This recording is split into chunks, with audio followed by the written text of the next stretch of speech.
Hello everybody, it's time for another Bill Bites News. Let's see what we got. A lot of people are upset about the murder of Mollie Tibbetts by an illegal alien. I'm one of them, and I did a video about it and got a lot of positive responses. One guy, however, posted that Mollie was pro-choice and anti-white.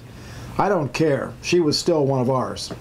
Many of us were young and stupid once, but most of us grew out of that and became God and country Americans. Some, of course, stayed stuck on stupid, and they are now Democrats. Mollie Tibbetts deserved a chance. Vermont, the state that inflicted Bernie Sanders on America, is moving towards electing a girly man to be governor. The so-called transsexual pretending to be a woman calls himself Christine and says that he's getting death threats. I seriously doubt that, because pretending to be a victim is one of the standard tactics of militant sexual perverts. And if he is getting death threats, well, you know what? His choice to engage in a homosexual lifestyle had him under a divine death sentence long before he decided to play politics. Now, some will be outraged that I call this man a man. Oh well, his DNA is 100% male, and it's going to stay that way until the day he dies. If his DNA somehow becomes female, perhaps then it would be proper to call him a woman. Till then, he's just another Democrat girly man. Mark Levin says that Donald Trump is in the clear legally, that the so-called investigation blew it. I hope so. This ongoing witch hunt is going to go down in American history as one of the most disgraceful episodes of American politics. One of the most disgraceful episodes in American journalism as well. And Alan Dershowitz says that impeachment isn't even close. Well, that's good to hear. There are no grounds for impeachment for Donald Trump. And the Democrats won't like it because, as far as they're concerned, Trump winning the election is grounds for impeachment. Now, the entire witch hunt has Hillary Clinton's fingerprints all over it. She is a crash and burn that just won't stop crashing and burning. It's time for her to spend the rest of her life in prison, at the very least. Pastor John Kilpatrick is warning that President Trump is under attack from witchcraft. Well, that goes without saying. As the Democrat Party becomes more and more openly demonic, you can bet there are Democrats all over this country reading the black art books and trying to put curses on the president and to call for demons to attack the president.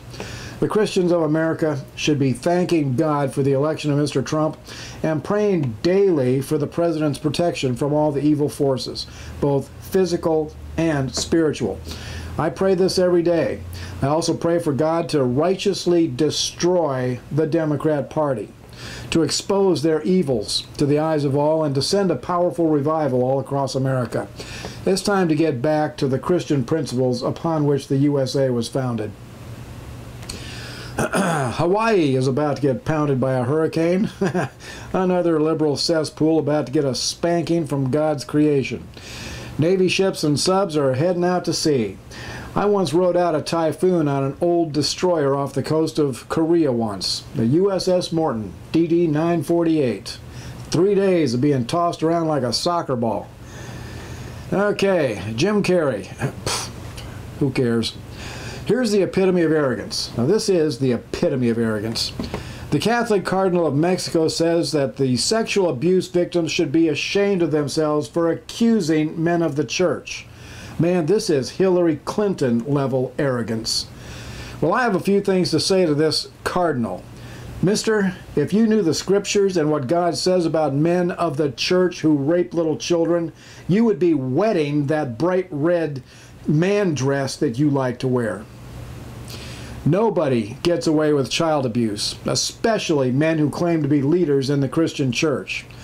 You know, the Catholic Church took a wrong turn many, many years ago when it claimed to speak with greater authority than the Holy Scriptures.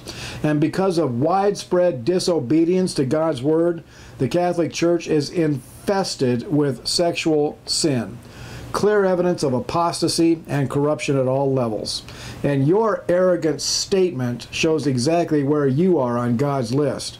There's a pretty good chance that you and Hillary will share the same eternal fate.